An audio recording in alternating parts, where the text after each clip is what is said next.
Assalamu alaikum. Welcome back to E-Series Preparation General Knowledge Past Paper Question. The first round table was held in. पहली गोल मेज़ conference कहाँ पे मुनक्कद हुई थी? London में। पहली गोल मेज़ कॉन्फ्रेंस लंदन बरतानिया में मुनक्कद हुई। ये 12 नवंबर 1930 से 19 जनवरी 1931 तक मुनक्कद हुई।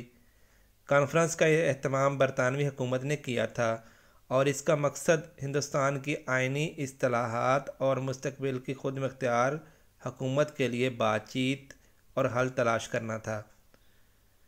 दूसरी गोलमेज़ कॉन्फ्रेंस लंदन में 7 सितंबर 1931 से 1 दिसंबर 1931 तक गांधी और इंडियन नेशनल कांग्रेस की शिरकत से मुनक्कद हुई। तीसरी गोलमेज़ कॉन्फ्रेंस जो है वो 17 नवंबर 1932 से 24 दिसंबर 1932 तक जारी रही और इसमें इंडियन नेशनल कांग्रेस और गांधी ने शिरकत नहीं की थी। Next question,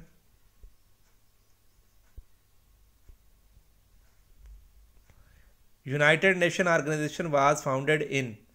united nation organisation कब बनी थी? 1945 में, 1945। अक़वाम मुत्तहिदा की बुनियाद 24 अक्टूबर 1945 को रखी गई थी। ये दूसरी जंग अज़ीम के बाद बैनुल अक़वामी अमन, सलामती और तावन को फ़रोग़ देने के मकसद से कायम किया गया था। अक़वाम मुत्तहिदा ने लीग ऑफ नेशंस की जगह ले ली और उस वक़्त 193 रुकन ममालिक पर मुश्तमिल है। इसका सदर दफ्तर न्यूयॉर्क शहर में है और अक़वाम मुत्तहिदा आलमी चैलेंजों से निपटने, सफारतकारी और इसके साथ उनको सफारतकारी को आसान बनाने और दुनिया भर में पायदार तरक्की को फ़रोग़ देने में अहम किरदार अदा करता है। पाकिस्तान 30 सितंबर 1947 को अक़वाम मुत्तहिदा का रुकन बना।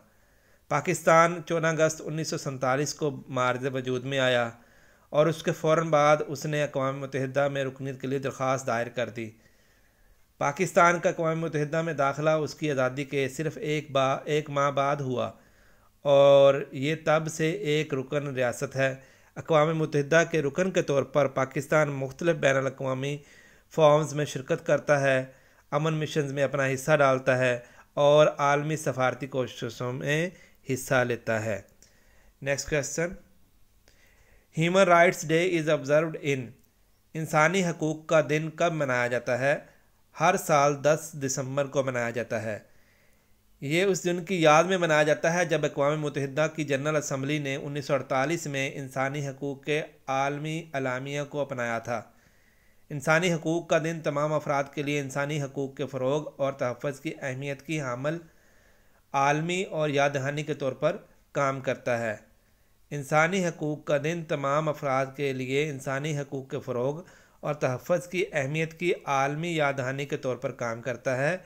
इस दिन दुनिया भर में मुख्तलिफ़ तक़रीबात और मुख्तलिफ़ सरगर्मियाँ मुनक्कद की जाती हैं ताकि इंसानी हकूक़ के मसाइल के बारे में शऊर उजागर किया जा सके और उनके एहतराम और उन पर अमल दरामद की वकालत की जा सके। Human rights commission of Pakistan में एक आज़ाद अदारा है जो मुल्क के अंदर इंसानी हकूक़ के फ़रोग़ तहफ़्फ़ुज़ के लिए काम करता है। ये 1987 में कायम किया गया और एक गैर मुनाफा बख्श तंजीम के तौर पर काम करता है। Human rights commission of Pakistan इंसानी हकूक़ की खिलाफ वर्जियों पर नज़र रखता है, तहकीक और वकालत करता है और पाकिस्तान में इंसानी हकूक़ के मसाइल के बारे में बेदारी पैदा करता है।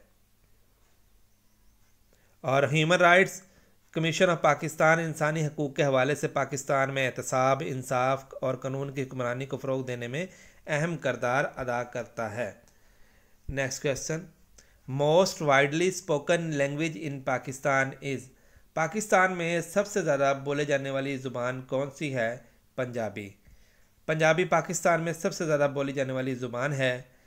38.78% पाकिस्तानी पंजाबी ज़ुबान बोलते हैं। ये हिंदुस्तान में 11वीं सबसे ज़्यादा बोले जाने वाली ज़ुबान है और बरसगीर पाक व हिंद में तीसरी सबसे ज़्यादा बोली जाने वाली मादरी ज़ुबान है। पाकिस्तान में तकरीबन पंजाबी जो है वो 70 मिलियन लोग बोलते हैं, ज़्यादातर सूबा पंजाब में, لیکن قومی اور صوبائی سطح پر سرکاری حیثیت جو ہے وہ اردو کے لیے ہے۔ پاکستان کی قومی زبان جو ہے وہ اردو ہے۔ کیا آپ جانتے ہیں کہ لاہور پاکستان کے صوبہ پنجاب کا دارالحکومت ہے اور دنیا کا سب سے بڑا پنجابی بولنے والا شہر ہے؟ لاہور کی کل آبادی 86% مقامی پنجابی ہے۔ اس کے ساتھ ساتھ آپ کو جیسے پہلے بھی بتا چکے ہیں کہ پنجابی 38.78% بولی جاتی ہے۔ دوسرے نمبر پر پشتو 18.24% بولی جاتی ہے۔ سندھی 14.57% بولی جاتی ہے۔ سرائکی جو ہے وہ 12.19% بولی جاتی ہے۔ اردو 7.08%، بلوچی 3.02% اور ہندکو 2.24%، گجری، پہاڑی، پوٹھواری اور براوی زبانیں بھی بولی جاتی ہیں۔ پاکستان کا پہلا پنجابی شاعر جو ہے وہ بابا فرید ہیں۔ Next question, who establish scientific society in 1864؟ 1864 میں کس نے سائنسی سوسائٹی کا انعقاد کیا، منعقد کی، قائم کی؟ سر سید احمد خان نے۔ علی گڑھ کی سائنسی سوسائٹی 1864 میں سر سید احمد خان نے قائم کی تھی، جو برطانوی ہندوستان میں ایک ممتاز مسلم فلسفی، ماہر تعلیم اور سماجی مسئلے تھے۔ سر سید احمد خان نے ہندوستان میں مسلم کمیونٹی میں سائنسی تعلیم اور جدید علم کو فروغ دینے کے مقصد سے سوسائٹی کی بنیاد رکھی۔ سائنٹیفک سوسائٹی نے سائنسی تعلیم کو آگے بڑھانے، سائنسی لٹریچر کی اشاعت اور مختلف سائنسی موضوعات پر لیکچرز اور مباحثے منعقد کرانے میں اہم کردار ادا کیا۔ سائنٹیفک سوسائٹی نے اس زمانے میں مسلم آبادی کی فکری اور تعلیمی ترقی میں اہم کردار بھی ادا کیا۔ سر سید احمد خان نے مختلف شعبوں میں نمایاں خدمات سر انجام دی اور وہ تعلیم، سماجی اصلاح اور فرقہ وارانہ ہم آہنگی کے فروغ کے لیے اپنی خدمات کے لیے مشہور ہیں۔ سر سید احمد خان نے ہندوستان میں مسلمانوں میں جدید تعلیم کی وکالت میں اہم کردار ادا کیا۔ انہوں نے 1875 میں محمڈن اینگلو اورینٹل کالج کی بنیاد رکھی، جو بعد میں علی گڑھ مسلم یونیورسٹی بن گیا۔ سائنسی تعلیم، انگریزی زبان کی مہارت اور جدید مضامین پر ان کے زور کا مقصد مسلمان کمیونٹی کی ترقی اور برطانوی انتظامیہ کے ساتھ تعلیمی خلا کو پر کرنا تھا۔ تعلیم، سماجی اصلاح اور فرقہ وارانہ ہم آہنگی کو فروغ دینے کے لیے سر سید احمد خان کی خدمات نے ہندوستان میں مسلمان کمیونٹی کو فکری اور سماجی ترقی پر دیرپا اثر ڈالا۔ ان کی کوششوں کو ملک بھر میں لوگوں کی طرف سے تسلیم کیا جاتا ہے اور ان کا احترام بھی کیا جاتا ہے۔